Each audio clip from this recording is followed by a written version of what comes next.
Good day to you all and welcome to the Algeria British Business Council Ambassadorial Webinar. I'm Olga Maitland, I'm the chairman of the ABBC.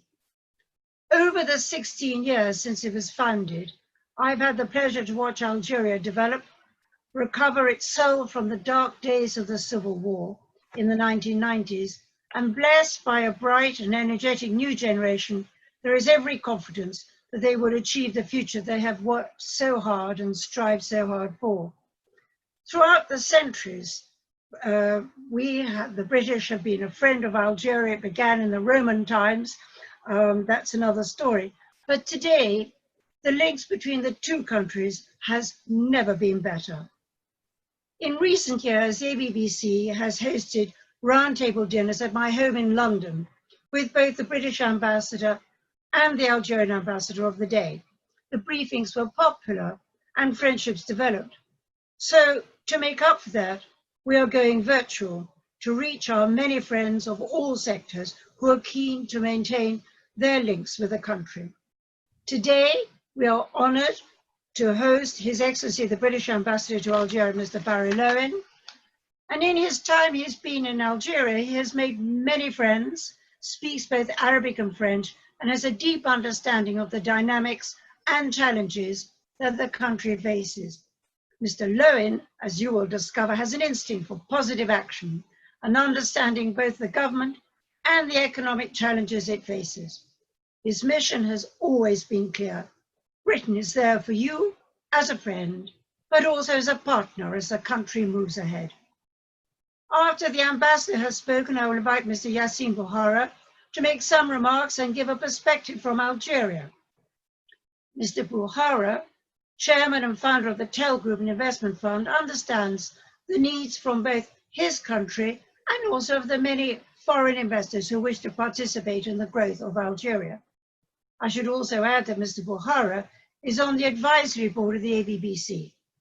But first, no ABBC event is complete without the presence and participation of the Prime Minister Boris Johnson's trade envoy to Algeria, the Right Honourable Lord Risby of Haverhill. Lord Risby knows the country well. He's visited many times and developed good relations with the government and its ministers. He has travelled the length and breadth of the country and has a deep empathy for Algeria and its culture. He is such a regular visitor to the residence, there is now a guest room named after him. It is therefore with the very greatest of pleasure that I invite our good friend Lord Risby to open the ABBC Ambassadorial Webinar. Over to you, Lord Risby. Well, thank you very much, Olga, for your introduction. And I just am delighted that the ABBC is having this event, which comes at a very important time. We're in the midst of this pandemic, but we are seeking to look beyond this stage. And as you correctly say, we have an absolutely excellent relationship. And of course, I consider, as the trade envoy to Algeria, Algeria to be my second home. So it's always excellent. I just wanted to say something in a more general way. I had the great pleasure and privilege of having a long conversation this morning with His Excellency, the Algerian ambassador in London. We talked about foreign policy, etc.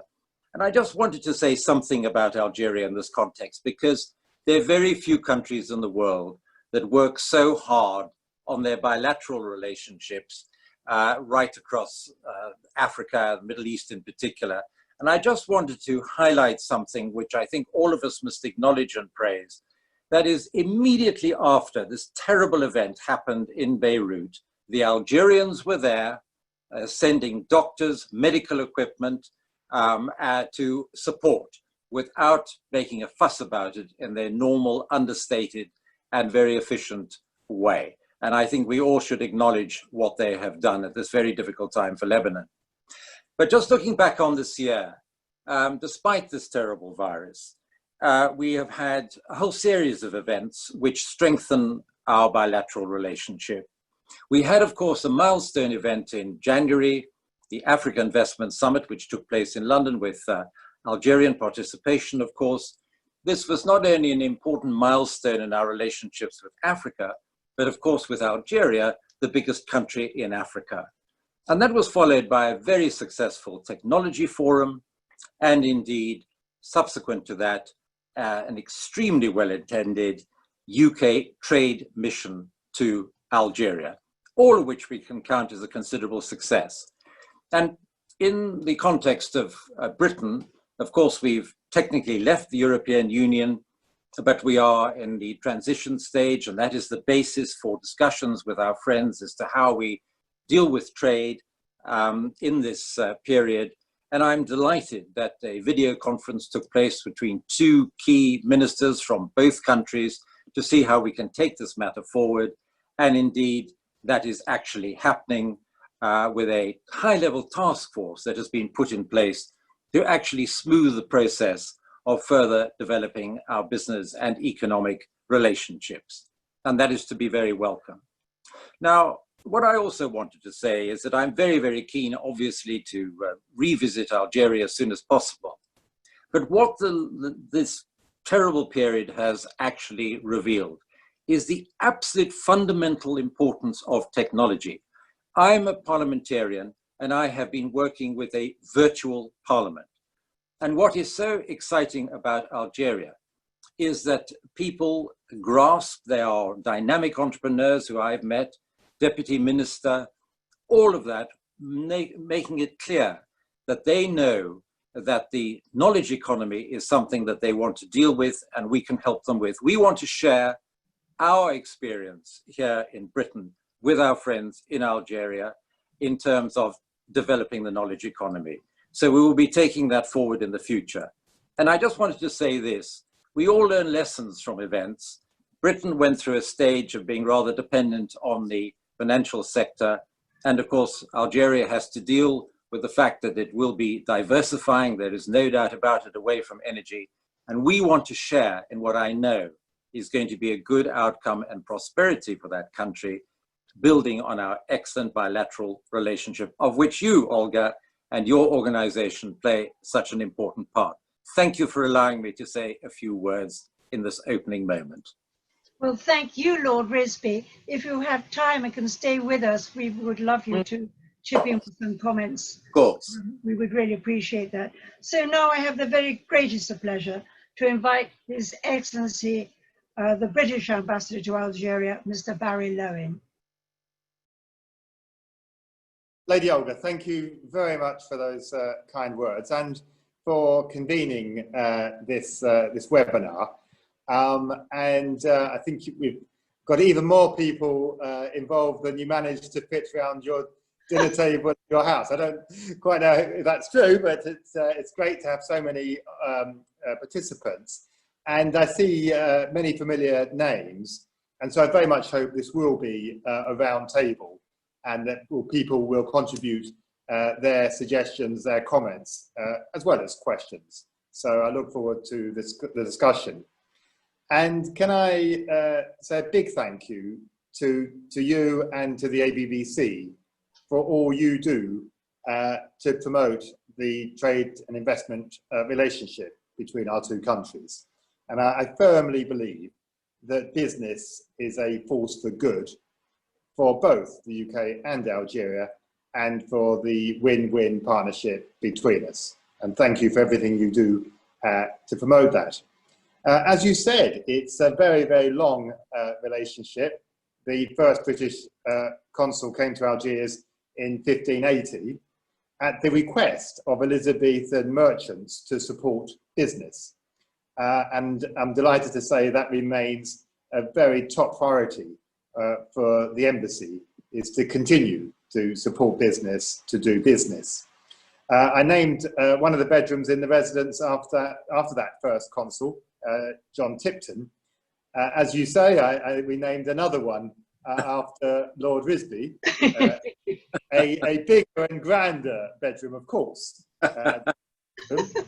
And can I also just take this opportunity to express my gratitude to you, Lord Risby, for all you do to develop the trade and investment relationship between us. I think you'd have been on your 20th visit by now, if it hadn't been for COVID. And I know our many Algerian friends are looking forward to your next visit when that becomes possible. I have to say, I think it's impossible to know when a visit will be organised, when commercial flights reopen, given the COVID situation. But I'm optimistic. The daily total of cases is beginning to fall, and this weekend we're going to see the gradual relaxation of some of the measures like curfew, the reopening of restaurants, some mosques. So I think we can be hopeful, but it's clearly a challenge for all countries to find the balance in dealing with COVID. I thought I'd start, because I'm conscious that as well as familiar names on the call, there are some possibly people who are new to Algeria. So I thought I'd start by recalling a few key facts about Algeria that's worth, I think, bearing in mind. The first is that it's nearer than many people think. I think it's our nearest non-EU capital to London, normally a 2.5-hour flight. And I think that's particularly worth highlighting in this era of where many companies are considering nearshoring production closer to UK and European markets, and that supply chains are shortening, becoming more resilient. And we've had inquiries from British companies looking to nearshore production from Asia to this region. So I think that proximity is worth bearing in mind. And at the same time, Algeria is well positioned to develop as a gateway to Africa. Second point I think worth highlighting is that Algeria is perhaps richer than many people think. It's a middle income country, GDP of about $4,000 per person. So it's a significant market in its own right, has something like $60 billion in foreign exchange reserves, next to no foreign debt. Again, thinking about COVID, there's clearly been an economic hit, as pretty well everywhere. Relatively few deaths, although any one is of course tragic, and the medical services are coping. But there has been an economic hit. There's also been a hit from the decline in oil prices. And in response, the government has reduced its expenditure, it's reduced energy subsidies, it's reducing imports. And there's an important conference coming up, I think it's on the 15th and 16th of August, that the government is holding with business and social partners to consider the economic future, sort of relaunch of the economy. I think that will be really interesting to watch how the government's plans develop following that conference. Another point to remind ourselves is that Algeria is perhaps bigger than many people think, 43 million people. And those people are both well educated. It's got one of the highest human development indexes in Africa. They're increasingly speaking English. We're looking forward to the opening of the first British school in the autumn, but there's lots of English language teaching going on as well. And it's a very young population. I think something like 2/3 under 30. That population is tech savvy. It's, I mean, Lord Bisbee touched on the importance of technology. It's tech savvy, it's digitally connected, it's on the move with a lot of developing entrepreneurialism. And those people are demanding change. And we saw that with the Iraq protest movement over the last year or so. Worth highlighting that was overwhelmingly peaceful, as was the response, that it's resulted in some change, and that the new government is responding to that demand for change with ambitious program of reform. And that is both political reform, and so there's a new draft new constitution currently out for public consultation, really complicated by COVID, but a referendum planned for the autumn on that. And then economically, a clear aim to, again, as Lord Visby touched on, a clear aim to reduce dependency on hydrocarbons to 20% of GDP by diversifying the economy, a strong encouragement for entrepreneurialism with new dedicated ministers for SMEs, for startups, a commitment to energy transition, again with a new dedicated minister for energy transition and renewables, another one for developing the pharmaceutical sector.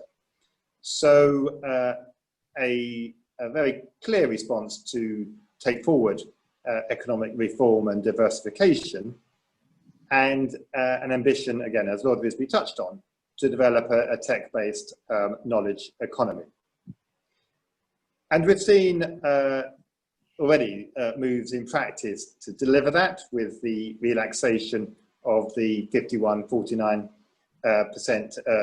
rule on shareholding for all but strategic sectors, the cancellation of the right of preemption, the introduction of the new hydrocarbons law, and other measures aiming to enable a more commercially viable business environment for foreign investors. We've seen a very strong drive to tackle corruption. And we hear very clearly from Algerian ministers their understanding of the need to do more to promote transparency, to reduce bureaucracy, to promote digitization in the economy. And so I mentioned the meeting coming up in a week or so that I think could be very interesting in terms of the future plans. So looking at the opportunities, I think this programme of economic diversification plays to UK strengths. I think there's a real complementarity in our capabilities. And so in energy transition, the UK leads the way in green technology, in promoting and in integrating renewable energy, education, life sciences, agriculture. We're a very strong effort here to develop the agricultural sector, tourism, manufacturing, touched on the scope for nearshoring, cybersecurity, financial and professional services, insurance, for example. And then again, as Lord Visby touched on, and really to highlight, the scope to develop partnership in technology, fintech, edtech, biotech, agri-tech. You get the idea, pretty much every sort of tech.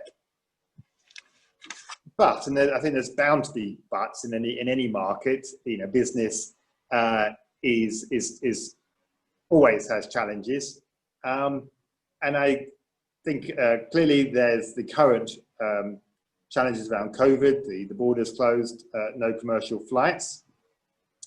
There's an ongoing discussion on our trade arrangements, our bilateral trade arrangements at the end of or after the transition period finishes. It's in that context, actually, it's interesting to note that there's a review underway. Algeria is conducting a review of its trade agreements, and specifically of the current EU association agreement. And that this determination to change, I think, is work in progress.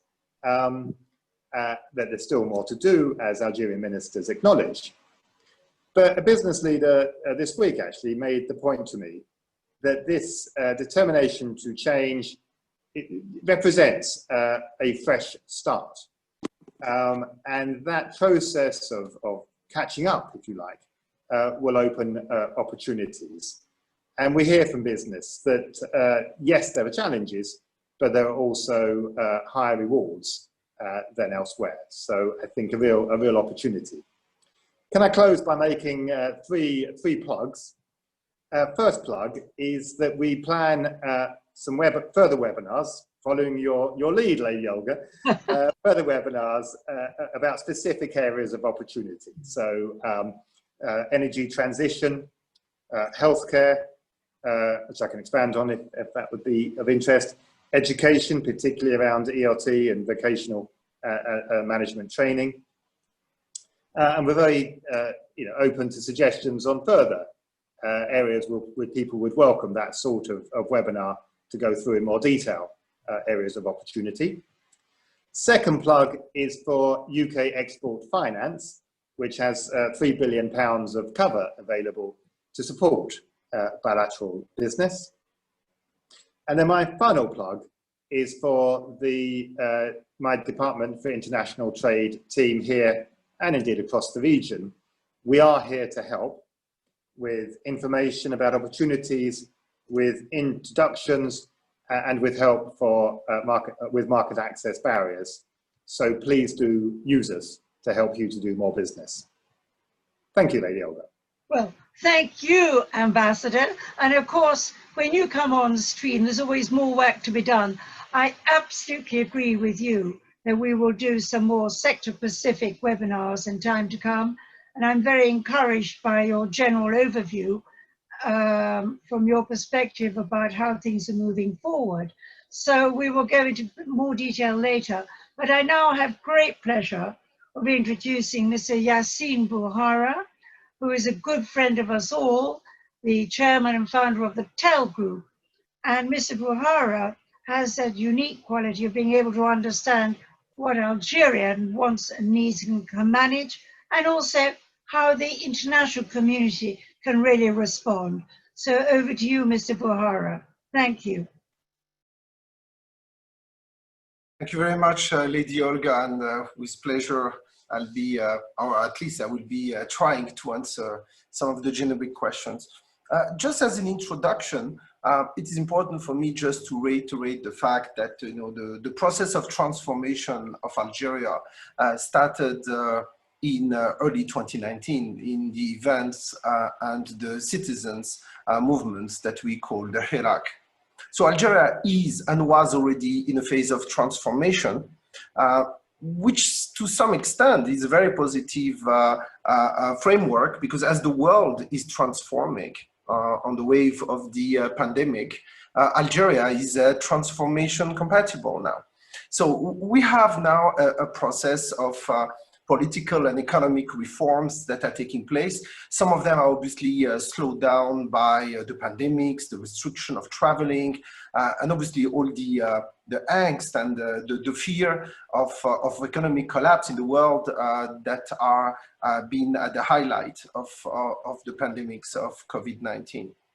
It is interesting to see as well that, and I would just utilize something that just happened, which is the tragedy in Lebanon, which highlight as well the risks of corruption and the weaknesses of civilian infrastructure as a direct result of negligence or potentially corruption or potentially incompetence.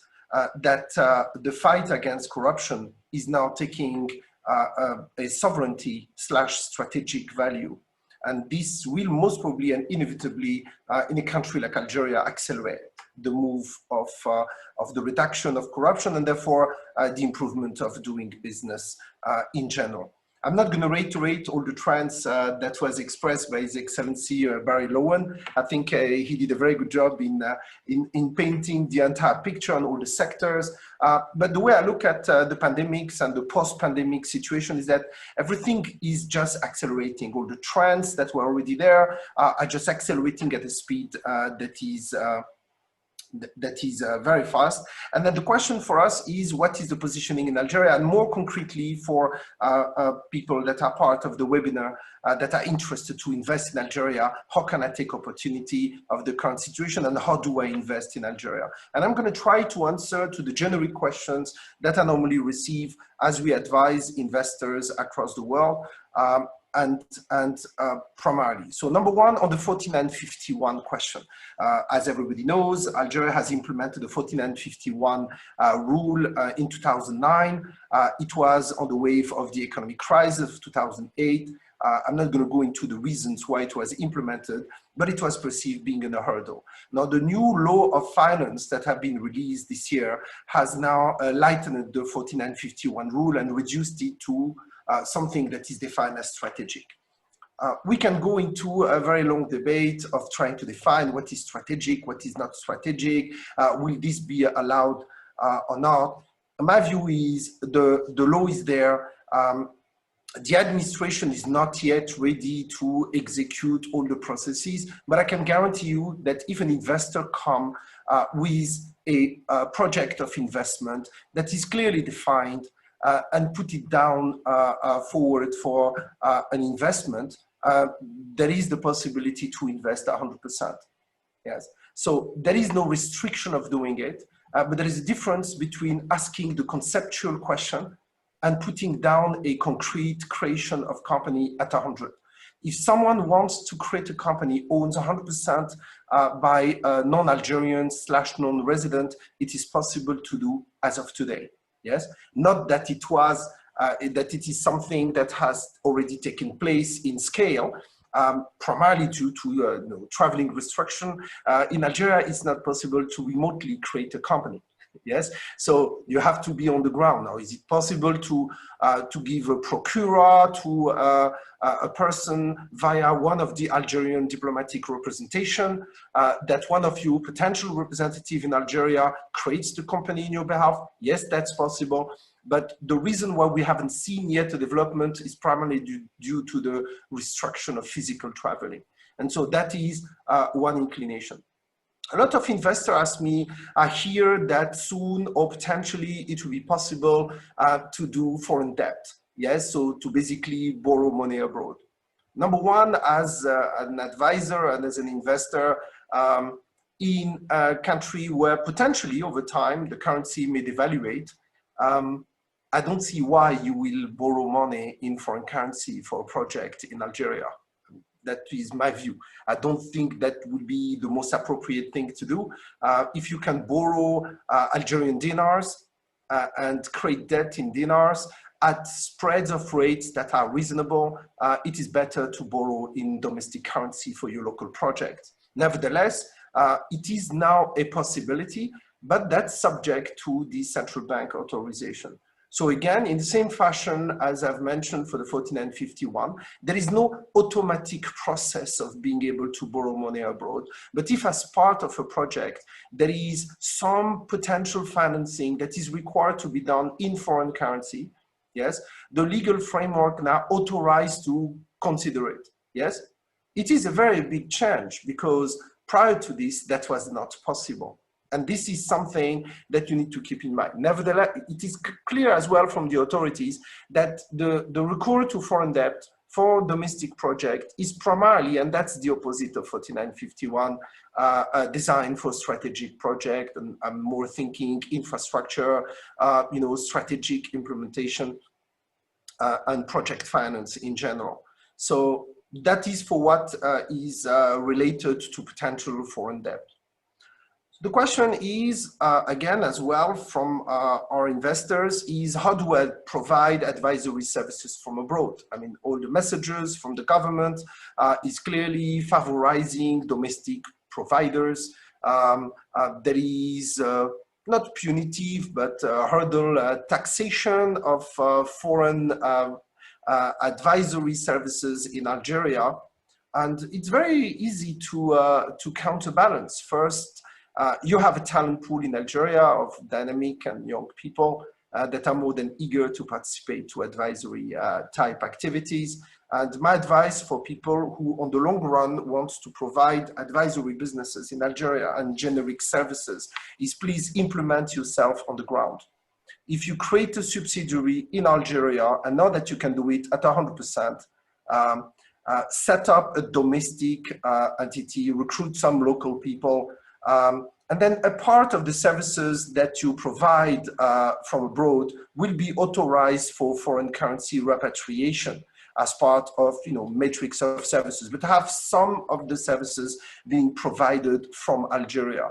And that is, number one, logically better to be closer to your clients, better in the way that you demonstrate support to the local economies, demonstrate proximity, but more importantly as well, you create jobs, and you'll understand better the marketplace. So my advice for anybody who wants to provide generic services to Algeria, open a subsidiary on the ground, and you know what, that's, I would say, more or less the norm in the world. So trying to do a business case, traveling services is not a solution that is going to work on the long run. And I will say it is not the favorized process that is recommended at this stage. It is true as well, and I'm requested questions around, how do we participate to tenders? Tenders in Algeria are relatively open. It's very easy to have access to tenders. You go to a site of the Ministry of Industry or Energy, you will find all kinds of tenders, Ministry of Commerce, and so on. It is true that you have to pay for it, so that's a little bit painful. Some people complain about the fact that there is a cost associated with taking a tender, but to be honest as well, the cost itself is relatively marginal. We're not talking a substantial amount of money, and it remains within the acceptable framework. It is possible as well to get access to tenders in the diplomatic representations across the world. So if you go to an Algerian consulate or an embassy, it's possible to have access to tenders through this medium, and they tend to be easily available. Yes, but it is true that on the ground, you will need to get a dedicated person to collect this tender. Now, there is plenty of consultants, associations, commercial chambers, and lawyers that will be more than happy to provide you the services if you require. And I don't think that this is a substantial hurdle, and it is not unlike any. A lot of questions as well that I get relate to renewable energy. As you know, Algeria has deployed a plan of 23 gigawatt of deployment of renewable energy. Algeria is a credible player in the energy sector. For the one who don't know, the Sonatrach, which is the Algerian oil and gas company, is the largest corporate of Africa. It is in the top 10 energy consortium of the planet. And Algeria has some flaws in some activities across the economic spectrum, but Algeria knows how to extract and distribute energy. And therefore, the credibility of the country in deploying renewable energy is very different process than for a country that imports energy. This is to diversify the mix, yes, to answer to domestic demand, and to diminish the dependency to fossil type energies. Since 2015, we went through several waves of tenders that were supposed to be deployed. It is true that it is delayed.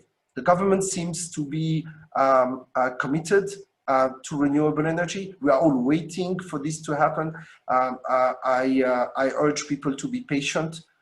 Things will ultimately emerge, but the COVID-19 pandemic has slowed down some of these processes. Nevertheless, a lot of work has been done around the renewable energy development, primarily around the photovoltaic opportunity. And I think that, as some people are abandoning the ambition to participate to this program, I think that this is most probably the best timing to look at it. Yes, I know that some people have been frustrated, they've been waiting several years for this to take place, but it will take place. Notably as well, Algeria has set up a Ministry of Mines. So mines used to be either attached to energy, the energy ministry, or was attached to the industry ministry. So it was some sort of like a, abandoned child of the Algerian economy. Now we have a Ministry of Mining now. Algeria has substantial opportunity in the mining sector, notably phosphate, iron, plenty of different type of minerals, going from zinc to even construction materials, marble, and other type of structure. It has been neglected, I have to acknowledge, but I believe that it will be some new opportunities to participate to the mining industry. Algeria has a unique opportunity in mining because not unlike other African countries that have massive potential mineral deposits, Algeria has the infrastructure and the energy associated with leveraging these mineral deposits. And that's what makes the difference. And I believe that there is their potential opportunity. So how can you invest in Algeria? Like, His Excellency Barry Lowen gave an entire inclination of sectors that are viable. Greenfield is an easy possibility. It's relatively easy to set up a company in Algeria. I urge people just to make a move, just give it a shot, create the companies, make the proposal, and you will be most probably surprised by the responsiveness of the authorities, and not that they are submerged with demands at the moment. The second is the COVID-19 and the Iraq prior to this, and the fact that there is a reform of the banking sector has created some, issues with some investors that have developed industrial base or other type of structure. And there is a lot of brownfield entities to acquire.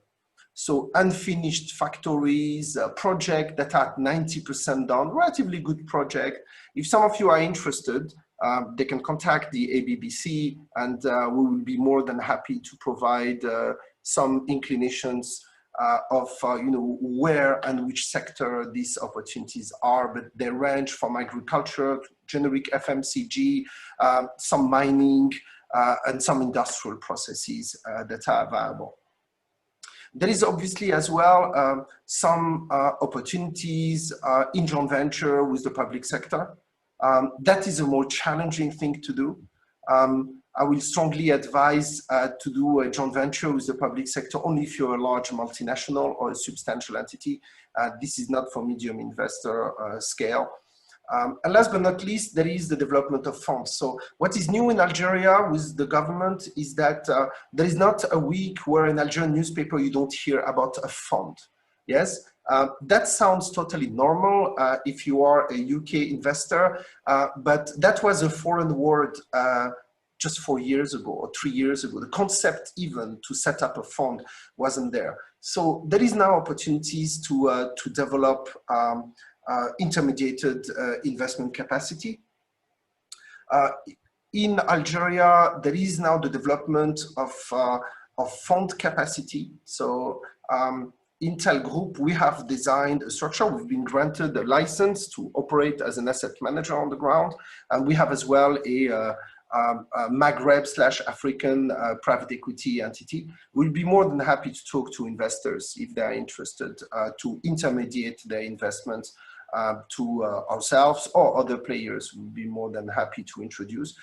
Just to give you a concrete example, a couple of months ago, one player, a Uber lookalike called Temtem, yes, which is one of the domestic players, wanted to raise capital. We successfully structured a vehicle and we finalized a $4 million financing for this entity. And we've done that in less than 2 weeks. So there is an appetite for investors, and for British investors, we like to come into Algeria, and are wondering, shall I get some local partners on the ground? It's always good to have local partners, but if you need local capital, there is plenty of ways to create a vehicle where you could associate your investment with some Algerian investors on the ground that will be financial investors and not operator. I'm going to stop there, otherwise I'm going to monopolize. There is plenty of opportunity, but I would like to finish with this quote. Algeria is in a revolution, in a world in a revolution, so we are perfectly compatible with the transformation that is taking place. Thank you. Bravo, Yassine. Thank you very much for a very enlightening survey of Algeria and the opportunities. Now, may I come back to His Excellency the Ambassador, because there were many topics that Mr. Bouhara picked up upon, and I'm just really wondering whether you would like to drill down a little bit more on how you see, let's say, renewable energy and mining opportunities are moving forward, and indeed pharma. Let's look at 3 topics. How do you feel about that? Thanks, Lady Olga, and big thank you to Yassine for such an excellent and detailed presentation.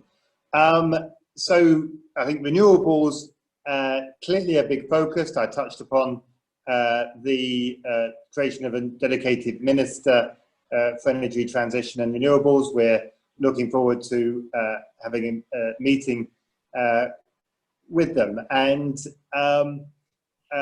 there's already a good platform for discussion about this area of energy transition, of sustainable energy. Clearly, it's a big focus for all of us, particularly the UK, as we head towards COP26 next year.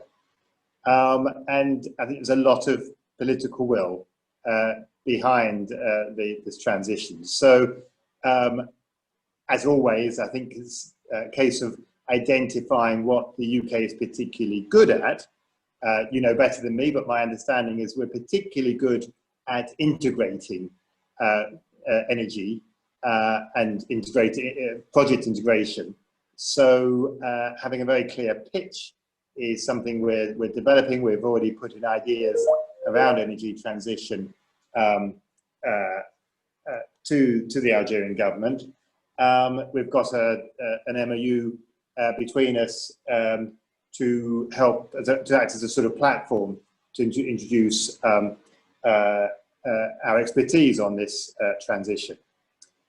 Mining, very early days yet, and Yassine might have more detail about the opportunities there, but I'm struck by the government's ambition to encourage young Algerians to develop projects in the mining sector.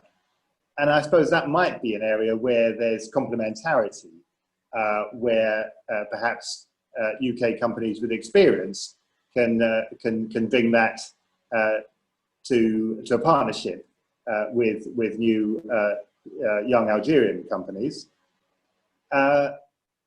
Similarly, in pharmaceuticals, already a significant capability here, but again, it would be good to see whether there's scope for partnership as that sector develops.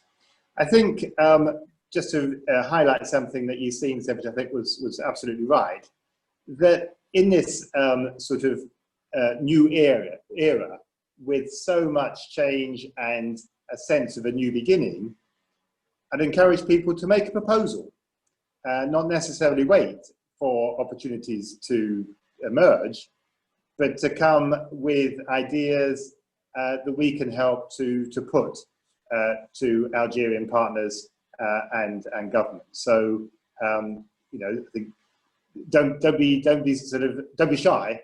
Come forward with ideas and proposals. Thank you. Could I possibly just pose this question, whether it's on pharma or mining or agriculture? One of the frustrations that potential investors have, even if you're going to make a proposal, you've got to make a proposal with some knowledge and understanding as to what they're willing to look at and what they're willing to do and to accept. Do we have any clarity of what we could do, let's say in mining or pharma or agriculture? We hear the big picture. Can we get any more detail? Ambassador? Right, yep. I think yes, do give us your questions, but Yassine might want to comment on, I mean, I think it's a bit difficult to answer that question in the abstract, but if people have specific areas they want us to follow up, I think you're right, Lady Olga, that there is often a communications gap, and both sides don't know what they don't know, and that's where I think we can help, the ABBC can help to try and address those sorts of gaps in information. But can I turn to Yassine to see if there's anything specific that he wants to highlight in those areas? Yeah, I mean, look, there is, and I agree, there is a lost in translation process. On one side, people are waiting to be delivered, where do you have needs, and therefore I will build a project around it. And from an Algerian perspective, they don't know what there is needs themselves, yes?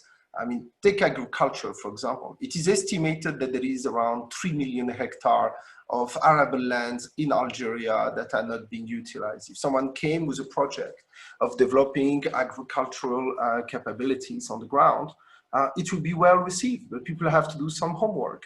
I mean, they have to identify first what they want to do, where their area of technicity. I mean, what works in North Africa or in an African spectrum, what is economically viable, both from a local, domestic and international export consumption, what is en vogue. Let me give you examples. For example, if someone wanted to challenge, take a big challenge, I mean, there is the entire dates business, yes? So with the palms, you can do compressed wood. With palms, you can do, so with dates, you can do sugar. There is already an export and a production, but the packaging of it is not to international standards.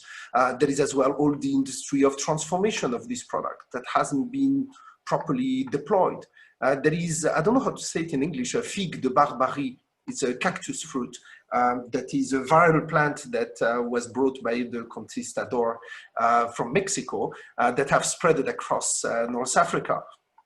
The oil generated from the pressurizing the figue de Barbarie is one of the most expensive available edible oil in the world because it has substantial components of vitamins. With the plant itself, and I was watching a program in Mexico recently, you can do plastics that are biodegradable, yes? So there is not a part of Algeria where you don't find these products, very easy to grow. So if someone has an opportunistic, environmental, strategic deployment of plastic, vertical integration of activities, and wanted to have some lands to do it, that will be no issue. But you have to come with the strategy in that specific fashion. Yes, Algeria has a production of tomatoes, most people don't know that is higher than its neighbors. Actually, Algeria produces more tomatoes than France. But we lack of the integrated transformation of the tomato product. So you don't have to know much of the country. You just go to Wikipedia, you will find that Algeria is a mega producer. I can guarantee as well that there is opportunities there in the transformation of tomatoes or potatoes. Algeria have produced excellent of potatoes. So if someone wants to do a chips, to use the proper British word, crisps, factory.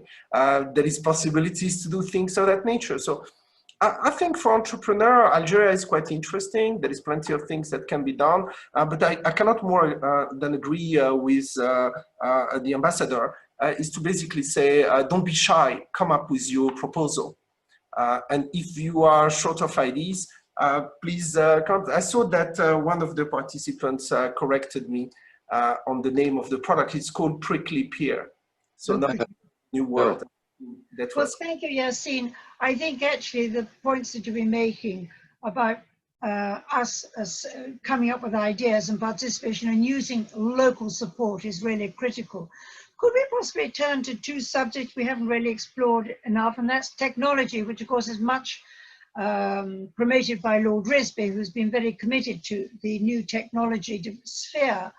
And with a bright and savvy new generation, I was wondering whether perhaps Mr. Bouhara and the ambassador, well, the ambassador first and then Mr. Bouhara and then Lord Risby, could have a wrap up on that.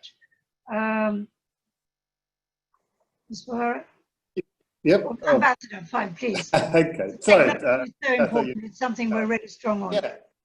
I think it's a really exciting area where, you know, we've seen a lot of capabilities among young Algerians. There was a very interesting event organized recently called Hack Algeria. I don't think it was an instruction. I think it was a sort of idea of a hackathon to identify the most exciting sort of projects from young Algerians. And that seems to have gone really well. I think where there would be complementarity is particularly around how those projects could be commercialized, how you can develop a global market in particular. And that's where the UK has a great strength, that we have a lot of experience and expertise in using technology across global markets. And I think it's also gets back to the point we were discussing just now. I think the kind of the terrain is the space is empty for ideas, particularly around technology, and it's anything that a young, ambitious, mobile population might want. And I think sometimes we, as the UK side, don't appreciate the sorts of things that we do well and are very experienced in that other countries don't. So I'm thinking, for example, of fintech, where we've made huge strides, e-commerce generally, the health tech, ed tech. You know, I think if people step back and think, well, what has the UK developed that's quite exciting over the last few years, there may well be scope for Algeria to sort of benefit from our expertise to kind of leapfrog and develop new markets here and indeed into Africa as well. Thank you. Lord Risby, as this is a subject very much after your own heart, would you like to add to that?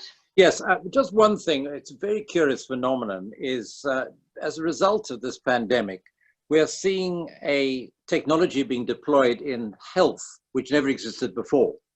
And so, for example, you can go online and talk to your doctor now, and it actually is highly acceptable to people. This is not an issue, and doctors are willing to do this. So this is just part of what's happening when, of course, there are pressures on any kind of health service. So that's just one thing. But, you know, it's all very well talking about technology, and it's perfectly true, echoing what the ambassador said.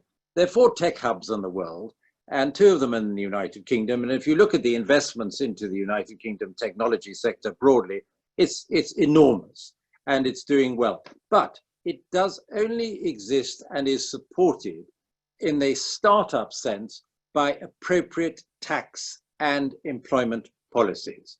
And, you know, if you have to change a culture in this regard, if you have a startup culture which involves minimal taxation, minimal bureaucracy, and minimal employment rights, at least, you actually perversely have the effect of increasing the interest. And the reason why so many young people come to London, to Tech City, etc., is simply this. But you have to have those underpinnings, and it does require some sort of bravery on the part of governments that wish to go down this route to actually understand that that is necessary. But I just repeat, the one thing that we have learned in the last few months of this appalling virus is the absolutely essential key part of our lives now being dominated by communications and technology. And any country which is going to want to succeed has to embrace this comprehensively. And we are here to help our friends in Algeria in any way it's possible to share our experience and success, because we know the success in Algeria is already there and we want to help build on it. Well, thank you very much indeed. As we wind up, sadly, there are many topics I would love to have addressed in detail, but I think the ambassador did suggest that we did some sector-specific subjects. Just one final point that I'd like the ambassador to address. and then Yassine first, is the importance of understanding that the greater part of trade opportunities with the private sector, unless you're a multinational with the government sector, I think somehow there has always been a belief that you must go to the government for trade relationships. I think we need to try and clarify this. So could we begin with Yassine Bouhara and then finish with His Excellency? Yassine. Thank you, Lady Olga. Just not to paraphrase what was already said by others. When you look at the tech business, what I witnessed the most in Algeria is people who want the Holy Grail. They want to be gaining the tender for electronic payment at the country national level. They want to get a mandate by one of the largest banks of the country to become their operator. As much as it is possible, I don't think that this is realistic unless you are a substantial player. Yes, and so for tech entrepreneur to try to tackle something of that nature, I don't think will be a very easy task. Nevertheless, it is a burgeoning type environment. There is plenty of players in the logistical space. There is a lot of e-commerce initiatives that are taken. There is very discreet outsourcing businesses that have exposed. It is true that the government has designed a new regulation, fiscal incentive and benefits for whatever is defined as a startup. I mean, we don't know yet what is the final definition of what is a startup. It doesn't have to be only something of an innovation standpoint or technological. But it is true that the capital market infancy in Algeria makes that there is no proper framework. I saw some questions from some of the participants relating what is the ecosystem. There is no ecosystem. Yes, so this is something that we have to do in a DIY process. Yes, when we set up the vehicle to get the Temtem investment, we had to do an arbitrage of a legal frame to rearrange some sort of a SARL, so a limited company. Yes. And structure a shareholder agreement that looks like a venture capital vehicle because we didn't have the proper legal vehicle to do so. So this is basically, you know, my advice around technology or startup and everything else. There is much more being done than you think, but if your only focus is to gain some sort of a tender to be the one that is going to be the PayPal of Algeria, good luck. But I don't think that this is a realistic objective. And this is where I hear the most frustration. People want to be the, I don't know, I'm going to make a deal with PayPal and become PayPal Algeria. That's not going to work. This is not how it's going to unfold. So I see some dynamism. If you are a small player or an entrepreneur, you may want to talk to the public sector, but I strongly advise you to look at other type of development. I would like just quickly, if you allow me, Lady Olga, in 2 minutes, to answer one question which I often listen to, the financial situation of Algeria. People say, oh, you used to have 200 billion of cash reserve, now you have only 50. Is the country going to go bust and everything else? I think on the short term, I don't see any issue related to Algeria financial situation. Number one, if you look at the budget of Algeria, the way it has been shrink as well, the fact that the currency slowly devaluated over time, it is important to keep in mind as well that Algeria used to spend an average of 40 billion of infrastructure a year.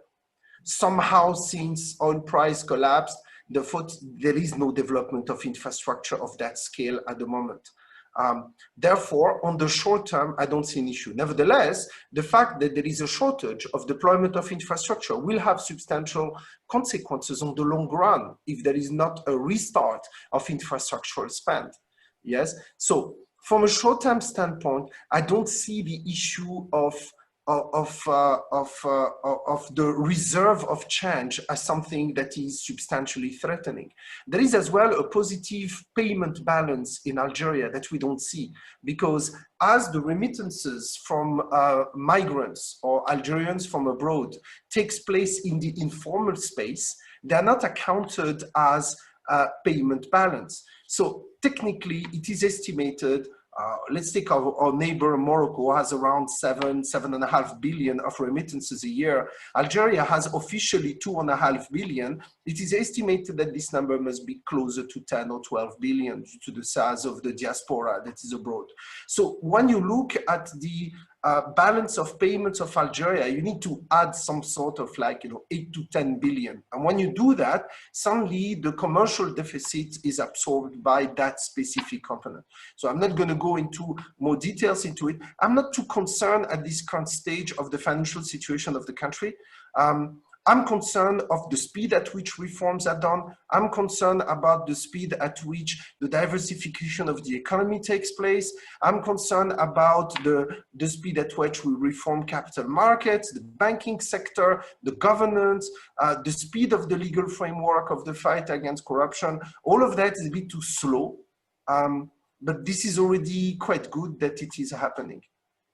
Well, thank you very, very much indeed, my good friend Yassine Bouhara. So for the final wind up with His Excellency the Ambassador, when we've gone through such a wide range of topics, what is your wind up advice?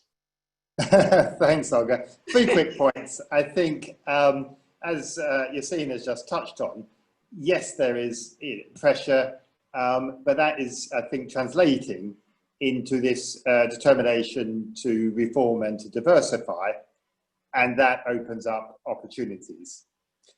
Second, just to pick up a point that Lord Risby made, absolutely right about the need to promote innovation, to promote tax reform, regulatory reform, an ecosystem that enables startups to flourish.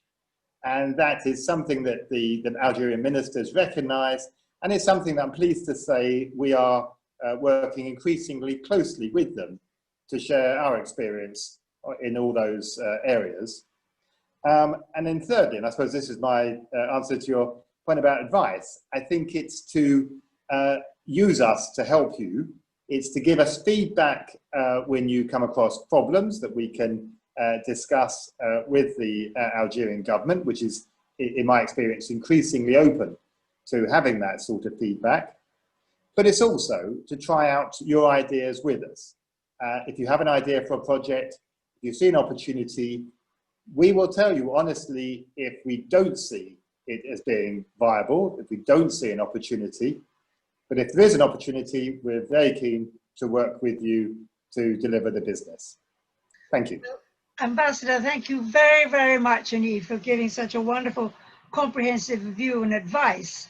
And I would like to thank all our registrants in the webinar, which has really been an enormous number, far more than we ever anticipated.